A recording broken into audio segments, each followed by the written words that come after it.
What is the fastest way you've seen someone ruin their life? A former acquaintance was playing around with a homemade crossbow that I'd helped him with. I was massively into archery and fletching, and he seemed serious about it. I typically made him leave it with me because it was a dangerous weapon. I have an explanation. He kinda didn't. Anyway, to quote, convince his parents to let him join an archery club, he wanted to show off the crossbow we made. I thought it was a decent plan, so let him take it without any ammo. Turns out he was gaming me to get more playtime with his favorite toy, had gotten a hold of some bolts, and was fricking around shooting his shed a fair bit. He somehow ended up firing a bolt that missed the shed completely, passed between the slats on his fence, and hit his neighbor's daughter. She hasn't walked since. He got messed up real bad by her unstable older brother. They both did jail time, acquaintance was disowned and ended up homeless, and now I'm not sure where they are in life. Wait, hold up. Through the fence? That sounds like something out of Final Destination. Sorry to hear it, though. Story 2. I had a friend a few years back, always kind of an odd guy, but he had a good heart. Anyway, one day I was hanging out with him and a few other friends, and he told us he was going to get a tattoo tomorrow and had this super cool idea. But he wouldn't tell us what it was because he wanted it to be a surprise. We saw him about a week later. He had tattooed 3/4 of his face green, like no other design or anything, just solid dark forest green. Basically, he just left the top right quarter of his face normal and the rest was all green. He had been immediately fired from his job the day after getting the tattoo.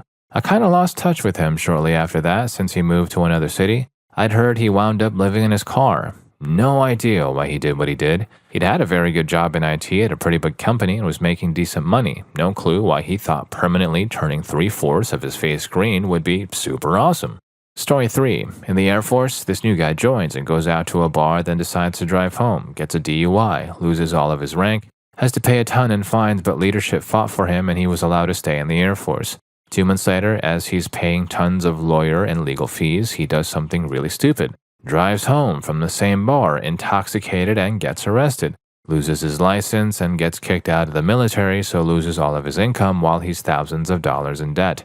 That's not even the worst part. A few months later, he celebrates being a civilian again by, you guessed it, going to the same bar, then driving home intoxicated, arrested, and put in jail for a while. I can't imagine he has many future career opportunities with a less than honorable discharge and an arrest record. Story 4. Less than 24 hours, my ex-neighbor's ex-girlfriend went on a racist road rage rant that got filmed.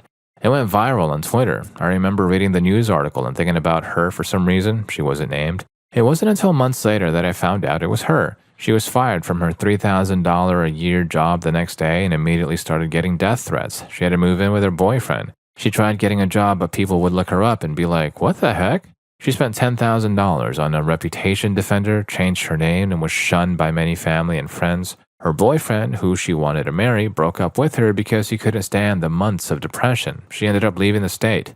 Story 5. I was a licensed firearms owner in Canada, and I sold a handful of guns to my dealer when I was still smoking a few years back, and it caught up to me 3 years after I got sober. I'm going to court for sentencing in a couple of months with the prosecutor seeking 6 to 8 years. And although it may not seem like that much in the grand scheme of things, but since I quit smoking, I got my driver's license, started my own construction business, and I'm in a 4-year relationship with an amazing woman who was the reason for my getting sober. All of that is going to be gone, and my grandpa, who was the only family who raised me I have left, will likely be gone because of him being 84. I'm not sure where you would count the life being ruined. The second I made the decision to sell the firearms, the second the RCMP and local police pulled me over with 20 cars in morning rush hour, my name being put in the newspaper with my crime, or when I get sentenced in a few months, I've decided it was the second I made the decision. Story 6. It helps to be insane. I say that as someone who is certifiably bonkers. I worked with an engineer at a manufacturing facility at one point in my career. We'll call him Bob Dobbs. We had defense-related contracts with major players like Boeing. It was not this man's job to design anything but to do manufacturing stuff. At some point within a year of my arriving, he began answering the phone with customers as Bob Dobbs, engineering manager, and insisting that all communication go through him. He got away with this for nearly 3 months until someone called the actual engineering manager asking for Bob Dobbs, the engineering manager. Due in no small part to the what the heck involved, a review of Bob Dobbs' work began. He had been, quote, redesigning slash optimizing customer designs before they went to production. There was almost $1 million of scrap sitting on the shop floor. He was terminated and began a career delivering pizza. Story 7. My stupid ex-girlfriend, in an effort to pay back a loan shark, maced the opening manager of a Blockbuster and stole the bank deposit bags. Then she went and picked up her niece and nephews, all under age 8, and casually drove around with them. She got felony stopped on a major roadway. Her photo was on the top stories at 10 lead-in to that evening's news. This happened during the NBA Finals that year. I think it was during Game 6 or Game 7, so huge viewing audience. Oh, she was easily recognized and apprehended because her best friend was the store manager of that Blockbuster and she was there all the time. And she had dropped off an application the day before. She spent the next 3 years in a women's prison. Story 8. Worked in the German social welfare system. A client of mine said he thinks that my calculations would be wrong after his wife left him because he got not enough money. I asked him if he had any expenses I didn't know of. He was sure. He gave me all info. I asked him to bring me all his invoices, vouchers, receipts, etc., which he did a few days later. I read all his papers and found a pay slip that I didn't know of. According to my files, he got social welfare at this time, and I had no info that he had a job with income, which would be social welfare fraud. I kept reading and I found a so-called Versicherungspolice and insurance policy for a 5 Series BMW. You should know that back in the day, a car was a, quote, salvageable capital, aka he had to have his car sold to use that money for groceries, etc. It was the mid-90s, it's different now. Then I found the purchase contract for the car, expensive and with installment payments. Then I found the contract with the bank that gave him the loan for the car. So I called the bank and asked them why the hell they are giving a loan that big to an unemployed social welfare recipient. The woman from the bank began to panic because that's new information to her. And while she was trying to explain what happened, the loan had fallen through because my client didn't pay, etc. I figured out that something is wrong with the payslip. You should know that in Germany, the 4-digit postal code, including the sublocal code like 1000 Berlin 44, was changed to a 5-digit postal code 12345 Berlin in 1993. The payslip was from 1995, but the postal code on that thing was from 1993. He forged the payslip to get the loan to get the car because his wife told him he needed a better car to keep her. So he did all of this, but the bubble burst because he couldn't afford to pay the installments. And just because he asked me to recalculate him and brought all his info without sorting them out properly, I was able to prove that he committed some felonies, which, by the way, doesn't mean that he ends up in jail or that he gets arrested, etc. He told me the story. I said what I have to do now and what might happen in the next few weeks. Both have been charged and convicted of social welfare fraud, insurance fraud, falsification of documents, and obtaining bank loans using fake income information. Story 9. A guy I went to high school with thought he'd make good bank selling his medical dextroamphetamines to other school kids, no matter what the age. He used to say, quote, Dad says ADHD is a quack science, but Mom gets them for me anyway, so whatever. One of the local gangs found out he was dealing on the sly in their turf. He saved himself from a hospital trip by agreeing to deal for them and help mule stuff into the local federal prison. He thought he could get away with it because his father was a CEO there. He forgot he lived in a small town, and some local he supplied there eventually ratted him out to save themselves. Idiot's son was charged and caught a 10-year sentence. Didn't matter, he was 17, he was done. Father barely saved his job after it was confirmed he was innocent and not involved. He was very lucky to hush up the whole thing with a union behind him. Son was disowned, wore all the blame, and is a pariah now to anyone who ever knew him. Story 10. My sister's husband. First, this guy was completely worthless and a liar. You know how you can meet someone and instantly know just by looking in his face that he's scum? That was him when I first met him. My sister moved in with him, got pregnant from him, married him. Almost 3 years ago, they were still married and raising 2 daughters. They got evicted, but managed to somehow find a new place to move into. Amazing given how most apartments will not rent to you if you've ever been evicted. And within 3 months, they were getting evicted again. Now, he had a job when they were dating. At this point, their oldest daughter is 15 years old, almost 16, and she has no memory of her dad ever having a job. His solution to avoiding eviction was to tell my sister to call everyone in her phone's contact list and beg for money while he did some substances and got intoxicated. Explains why they had no money for rent. She called our stepbrother's wife, a woman who makes well into the 6 figures. She could loan you $5,000 faster than a payday loan company. She and I get along great, but I never ask her for money. We aren't close enough for that, even though she'd probably be willing. Our stepmom told her not to do it. They are in this mess because of their bad choices, and to let them figure out the solution on their own. Then stepmom called me and told me about my sister begging for money and not to loan 1 red cent. I bailed my sister out of jail the year before, and she didn't believe that she should pay me back the bail money. I learned not to give my sister any money.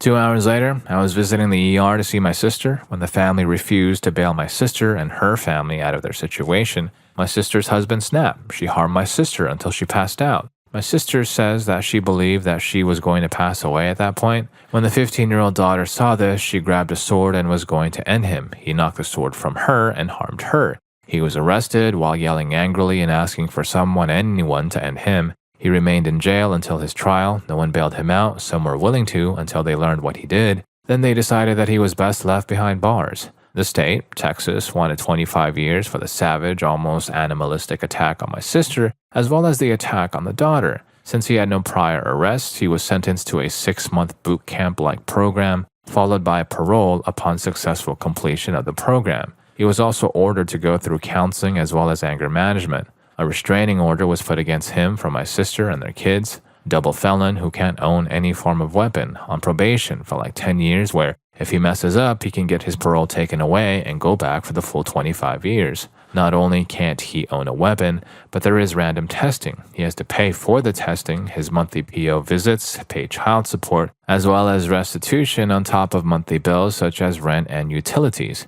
Every so often, I search his name to see what pops up. He's been arrested a few more times. One was over the course of Thanksgiving the first year after he completed the program, and last year he was picked up for public intoxication and giving the arresting officer a false name. He hasn't paid any money in child support, nor has he made any effort to see. He is allowed chaperone visitation or even contact them. Direct contact is not allowed, but they can go through lawyers. Story 11. I am friends with a guy and through him knew his younger sister. Smart, pretty, cool. She was doing well in college, meets a guy and decided to get married after a few weeks without telling anyone. So she moves in with him and all of a sudden he has too much back pain to work. So she's trying to take classes and support them both. He lays around all day, smoking grass, which she buys for his pain, while she does school and waits tables all night. She also likes to party with him. It's revealed they've both been doing a lot of substances. She, of course, drops out of college a few credits short of graduating. By this point, her parents and friends are begging her to come to her senses and take their help to get back and finish college, invite both of them to move in and do all the substances they want as long as she finishes school. Her and the husband decided these student loans plus both his and her car loans are too much, so they parked the cars at the bank with notes in the windshield that they do not want them anymore and disappeared. They left a note for her parents that they were moving, quote, out west or to Mexico, and haven't been heard from in over 15 years. My friend heard rumors that the guy was using his sister at one point, but that was after they left that he heard, too late to do anything. About 5 years ago, he told me he thinks she's probably gone, but the parents are expecting her to come back any day now. The parents used to be joyous people. Story 12. This one is a bit more tragic, I say. There was this guy I knew years ago, by all accounts, doing pretty well for himself. Job, girlfriend, house, nice little sports car, the whole shebang. Well, one evening he's out for a drive on a country road and he is speeding. The car goes into the dirt next to the road and he tries to correct, which unfortunately fails. The car goes into a field, flips over, and he wasn't wearing a seatbelt. He didn't make it. All of that happened within a span of a few seconds. Story 13. I work at a shelter. We had this one kid living with us. His parents abandoned him when he was 6, so the people and kids living and working at the shelter were all the family he had left. In the months before his 18th birthday, he made some serious debt, so we gave him the chance to stay longer with us to pay everything off before moving out. But this guy was kind of stupid, and so on the day of his 18th birthday, he signed a lease for a flat where he lived together with a girlfriend and kids of an older friend against all of our advice. At least he got a caretaker for his finances, so we thought things might eventually turn out okay, but we were wrong. He ignored the caretaker's calls, threw a party where he gave strong alcohol and got kicked out eventually. Then he lost his job, then the friend who took him in after said party kicked him out. And he is still in debt without work or a home just because he thought he was smart and didn't want to live under our rules once he turned 18. Story 14. I had a friend, my old and first best friend in middle school. We were closer than my actual brother, and same for him. He was without a doubt my rock, and I was his. He was a very, very good and talented marching drummer in general. The dude was learning college licks and rudiments at a top tier level in literal hours. It was incredible. He got to play with UCLA's and USC's drumline at 14 and didn't miss a beat with them. His mom unfortunately passed away when he was 15. He turned to heavy substances, an insane amount of drinking, and being with many people. I recently saw him in the beginning of March, and I won't lie, I did not even recognize him. It took me a solid 30 seconds to realize who it was that was calling my name. Extremely skinny, bags under his eyes, greasy hair, and dirty teeth. I felt terrible. I couldn't do anything, but what could I do? He ran away from home, dropped out of school, wasn't on any social media, had no contact with family, and honestly, had no family at all because his dad, aunt, two extremely distant cousins, and a brother in the Marines. I haven't seen or heard from him since. He could have passed away and I wouldn't have known. Story 15. Where I live, we have a lot of high schools very close to each other. I'm not sure if this is normal, but it is an important detail. To save time, I'll call my school S1 and the neighboring school S2. S2 got an anonymous tip that a student was planning to attack the school the next day. Everyone that went to or worked at S2 got a day off. S1, however, was not closed. Some people complained that it wasn't fair, total nonsense, and that we should have gotten a day off as well. Fast forward to the next day at 5 a.m., I get a text saying school would be closed that day. We were in the winter months, so a snow day wouldn't be unusual. I noticed there wasn't any snow though, so I texted my friend asking if he knew anything about what was going on. He said no, so I went back to bed, woke up a couple of hours later with no follow-up text from the school, so I looked to see if there was anything about the closure on the news. Apparently, a girl who went to my school, S1, had made an Instagram post saying that they were going to commit an act of violence in the lower commons the next day. She did this because she wanted a day off, and I really hope she enjoyed it because that was the last time she'll be free for a very long time. She was charged and sentenced to 20 years in prison. Story 16. A couple of guys I knew in college were Division I athletes, but for a niche sport nobody really followed.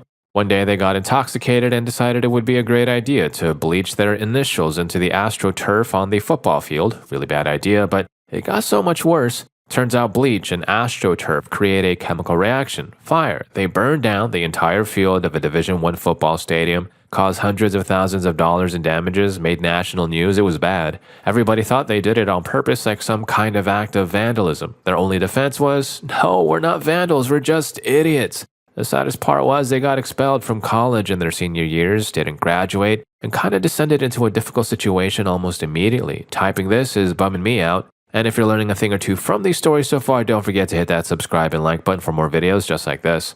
Story 17. Not a few seconds or minutes like some of these, and definitely not in as critical of a situation as some of the other stories, but my best friend growing up was not at all going to pursue more than a job he could get with only a high school education. He lucked out and found a job in a wholesale electrical parts warehouse. Turns out he has a natural affinity for driving big delivery trucks and maneuvering them into position better than anyone at the warehouse. He went from minimum wage to $16 an hour within 6 months. Then he was bumped up to an in-house position cutting wire, and that came with a massive raise to $23 an hour. He was slated to be promoted to one of the 2 manager positions at the warehouse, which would have bumped him to $26 an hour with a yearly raise of $2 until the ceiling of $30. Too bad he refused to give up smoking grass. I have nothing against substance use, but if you work at a place you feel connected to, as he did, and they have a no substance policy, it doesn't matter if it's legal or not legal. If you break policy, they're going to find out and you're toast. It doesn't matter if you think it's dumb. If you care about your job, stop doing the thing that breaks policy. My buddy wasn't immediately fired when he was screened, but he was supposed to be, because he was one of their best employees and got along with everyone, because he always came to work prepared and early, didn't come to work spiked or have any negative or noticeable habits that pointed to uncontrollable fixation in any regard. The owner of the company told him he would be randomly chosen in the next screening and plenty of time for his system to be clear. He failed that one too, and was given a third chance anyway, and also failed that one. Now he is the manager of a Taco Bell working for a salary that amounts to about $8 an hour, 12 hours a day, Monday through Friday, which also means he is legally not paid overtime rates. Definitely not as dire as some of the other stories here, but he went from plans to buy his first new car and apply for a home loan to living in the small micro apartment in his mother's backyard, living paycheck to paycheck. It's been about 4 to 5 years since, and he's still at that Taco Bell. Story 18. A few years ago in the Navy, I was serving as the officer of the day. For our shore command, this was basically a night watchman. Shortly after working hours, 2 young enlisted students came into the Master at Arms office where I was hanging out with my counterpart, a chief. P-test us right now, they said. We've been out in the car smoking grass all afternoon. We want out of the Navy. The chief immediately replied with, be quiet and get out of here right now, and I'll forget this all ever happened. No, we want out. We're spiked as kites and want to test. After we took the samples, sealed them, etc., we sat there with these kids while the master at arms did the final paperwork, and the chief asked these kids, okay, what's the brilliant plan now? Well, now that I'm done with the Navy, I'm going to use my GI Bill to go back to college and be an engineer. Folks, being discharged for grass use can result in a less than honorable discharge, which means you don't get the GI Bill, and instead have roughly the equivalent of a felony conviction on your record for life. I watched as the chief explained that fact, and the kid's eyes darted to the already sealed and signed for container of his whiz that he could never get back. I watched the realization that he just picked up a severe infraction by choice when he had been offered every chance to walk away. He realized that more than half of his funding plan for college had just disappeared along with his eligibility for lots of loan programs. That is a facial expression I will never forget. Story 19. I had an internship last year where during our onboarding, the company brass took everyone out to a rented bar with 2 drink tokens per person. Most of us were college students, so you were sure to have at least a couple of rambunctious types. The company warned us that, while we want you all to have fun, please remember to drink responsibly. People have ruined their internships with us in the past on this night. And most of us ended up having more than 2 drinks, but they had driven us there on coach buses, and they would return us to a nearby hotel afterwards, so we figured it was okay. Well, one guy definitely broke his personal limit, and what ensued was incredibly hard to watch. On the bus ride home, the kid started being obnoxiously loud. Then he stood up and started spouting off offensive nonsense, something about a conflict. Finally, the HR manager asked him very politely to sit down multiple times. This only upset the kid, who then threatened to harm the manager in the face. When we got back, the guy then tried to drive home intoxicated while the HR manager frantically tried finding him a designated driver. I don't know whatever came of that kid, but I'm sure his internship was over after that weekend. It's crazy how you can watch someone totally throw away their career. Imagine having to go back home and try explaining to your parent or guardian why you're there and not at your assignment. Story 20. My cousin was 42 when our family learned that he was going to pass away. He had cirrhosis from drinking. He also had 2 little girls. He had an alcohol problem for a while and had been warned before to stop by doctors. After we all learned the truth, he passed away about 2 weeks later. He lost his appetite, he forgot who he was and who we were. It's unreal watching someone so young go that way, so from our perspective, his life was ruined in 2 weeks. He was a vet and a police officer. He had the biggest, longest funeral procession full of police cars I've ever witnessed in my life. I named my son after him when he was born 1 month later. R.I.P. Warren Miller.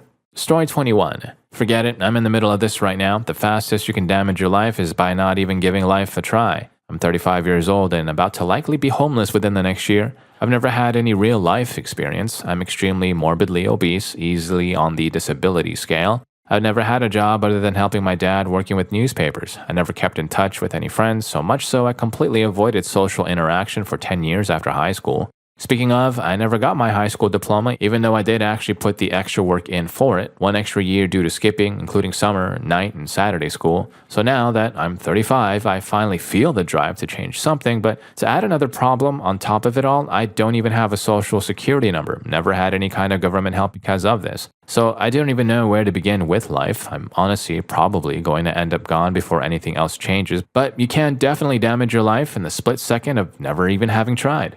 Story 22. I've told this story before, but I recently found out where the girl is now. I went to high school with a girl who got pregnant about halfway through my 11th grade year. At the time, she was with a guy, and the guy claimed that he was indeed the father. Fast forward a couple of months into the pregnancy, and they break up, and the ex-boyfriend is now saying there's no way the kid is his, and that she was pregnant before they ever had intimacy. She refutes this, saying it has to be his kid because there's nobody else. She keeps trying to get the guy to admit that the kid is his, but eventually backs off because, in a bizarre turn of events, she gets with her ex's cousin. The baby is born while she's still with the cousin, and things seem to calm down until her and the cousin break up. She then starts claiming that the child is either her ex's and he should be paying child support, or that because she had been with the cousin, he should support her and the child. She's so convinced that she decided to take them both to court. The court runs paternity tests on both men and determines that neither was a father, and as such should not have to support her. Because of all this, she lost a lot of money from court fees as a single mother who last I heard wasn't with anybody, and currently works at McDonald's. This all spiraled over the course of about 1.5 to 2 years.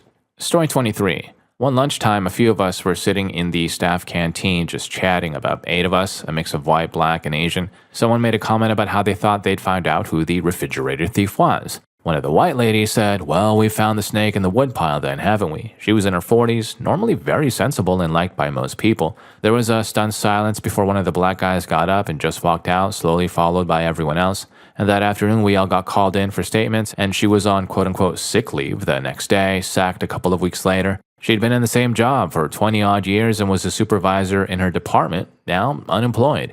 Story 24. My cousin was spoiled as heck. My uncle was a millionaire lawyer and bought his relationship with his kids with money. He never had time for them. If they asked, he bought. Money was no object if he thought it made them love him. Cousin turned 16 and got a driver's license. He begged for a motorcycle even though he did not have a motorcycle license. My uncle bought him a brand new Kawasaki Ninja. My father pleaded with him about what a bad idea that was. 1 week later, he crashed with a girl on the back of the bike and they both passed away upon impact. No helmet or safety gear on top of it. Probably the fastest way someone ruined their life, my uncle and his son. Story 25. Streetcar racing in high school. Yes, illegally. My now husband and another friend we will call TF were setting up to race. DH's 69 Camaro ZL1 versus TF's 69 Camaro Fastback. TF decides to do a spin out in the parking lot. The black top was slick, he loses control, and slams into a crowd of our friends. A girl ended up being pinned between TF's car and a light pole. TF was 16 and sent to a juvenile facility until he was 20. He's been in and out of rehab since he was released. The girl was about 15 and lost both of her legs, one below the knee and the other mid-thigh. Her family moved out of Texas. Story 26. A beautiful friend I had. She took up with this good-looking, charismatic guy. She changed almost immediately, became unreliable, started missing shifts at work. We had kind of drifted apart a bit because I hated her boyfriend. He was too smarmy and smart-mouthed for me. My quote-unquote spider sense went into overdrive whenever he was around. He had started cutting her off from her friends. I went to see her one day after she had missed so many shifts at work. She was about to get fired. I looked around until I was sure he wasn't there. Then I knocked on the door. When she answered, she was a mess. She stank of sweat and something I couldn't identify. I barged into her flat and was so shocked at what I saw. She was so skinny. Her once lovely place was a filthy shambles now, trash everywhere, dirty clothes all over. I yelled at her, "What's going on? You're about to lose your job. You look like you've been struggling." And she started crying. Her boyfriend had introduced her to substances almost immediately after they met, and her life had spiraled out of control. She was fixated, and he was pushing her to sell herself because he couldn't afford to pay for her habit anymore. She wasn't eating properly, her diet was poor, and she was risking her life because she was a type 1 diabetic.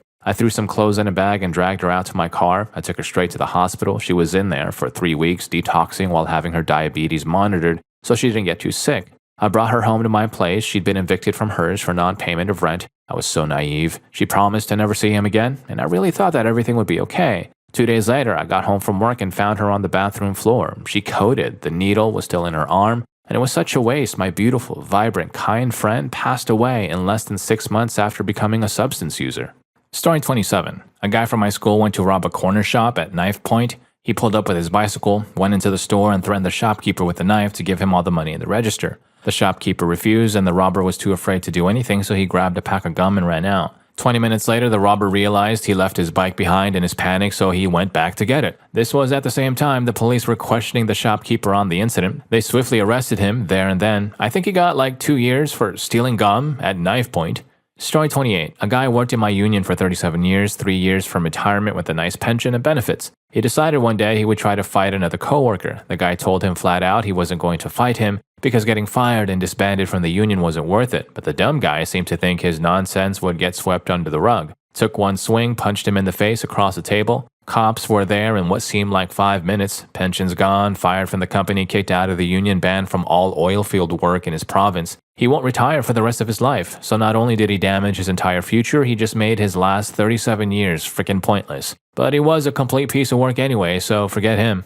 Story 29. I didn't destroy my life, but I did lose a lot of money. To understand the story, you must understand that I was not getting my mail from the Pennsylvania Department of Transportation, PennDOT, because my physical address and post office were in 2 different zip codes. I notified them of this several times and they were not able to give me a solution. It started when I was pulled over in January. I let the citation sit on the counter for a couple of months and forgot about it. I picked it up and realized what I had done and tried to pay the ticket. The online service wouldn't work and I could not connect to any live body or leave a message with the county. I assumed there was a late fee, but I paid what was on the ticket because I didn't know what the cost was. I found out late that because I paid it late, there was a $25 late charge that was added, which I wasn't aware of. PennDOT suspended my license without notifying me. They tried, but I wasn't getting my mail from PennDOT. because I didn't pay the $25 late fee. I never received notification of any of this and was pulled over about 6 months later. The officer had told me that my license was suspended and gave me a ticket for driving with a suspended license. I tried to plead innocent but never got my summons because PennDOT couldn't get my mail to me.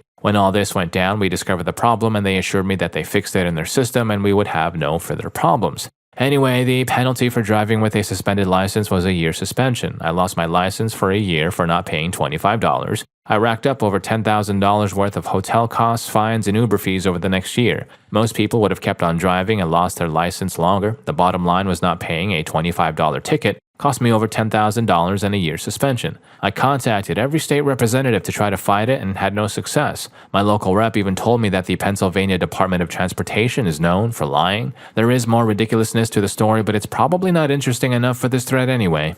Story 30. I used to work as a bank teller. This is quite a few years ago now. A couple bought and won a lottery, $1.2 million. I was transitioning to an account manager at that time and was able to sit in on some of the financial planning meetings. We tried everything we could to get them to lock the money down, just in a normal locked account for 6 months, nothing crazy, to give them time to think and plan. They refused. Instead, they went shopping. These were not young people either. They were probably in their mid-50s. They gave their 2 adult kids about $100,000 each or something like that. Not only did all 4 of them blow all the money within a year, all 4 were in debt and in a financial situation worse than what they started with. Within the first 4 months, the mom had blown through about 50% of the money, if not more. She was having home shopping network packages delivered to the bank, multiples a week. She didn't want us to tell her husband. It was pathetic and sad to watch.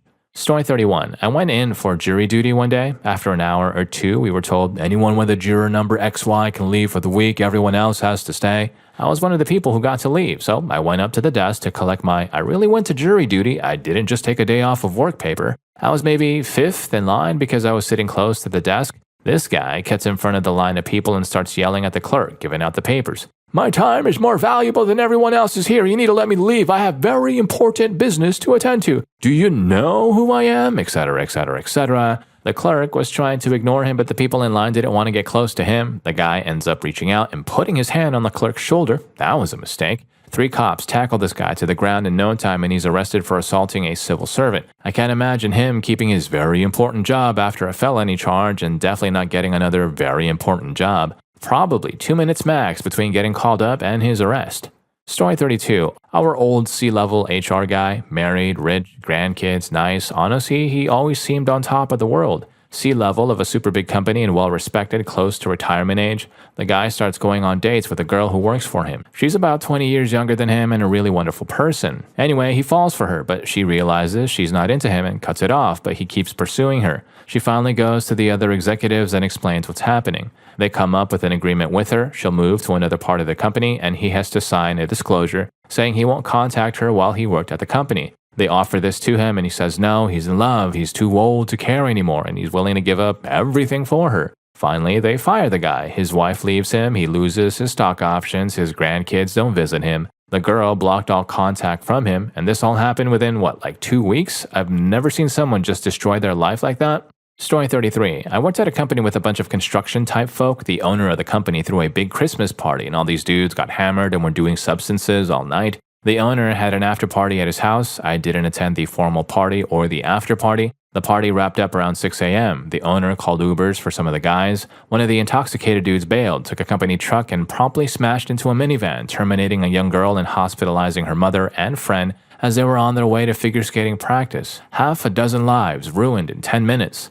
Story 34. I've ruined my own life pretty well before when I was 18. Basically, my parents had recently divorced and my father had moved away. I quickly moved out of my mother's as soon as I had a job that could cover rent and I had enough for a bond. Being Mr. Popular, I started having massive parties in my flat, got pretty sucked into the life, and thought it would be impressive to unofficially make my slogan, forget it. Cool, right? To cut the story short, I started just not paying my rent and bills, spending money on nice clothes, substances, and alcohol. The whole time I was neglecting my family life, stopped talking to mom and dad. Managed to work up quite a bit of debt and owing local dealers quite a bit of money. Eventually, my boss got sick of me turning up for work late and spiked. It did get pretty ridiculous considering having a line was something I did after brushing my teeth before leaving for work to help counter me having not slept the night before. And one day, I popped out to pick up some grass and returned to find the locks changed on my flat door. All of my belongings were in there, all of my clothes, a 2,000-pound gaming rig, a lot of stuff with emotional value as well as actual value, my phone. The entire situation was difficult because I literally didn't know what to do. I had no job, no phone, nowhere to live, and only the clothes on my back. I walked to my mother's house to find she wasn't there,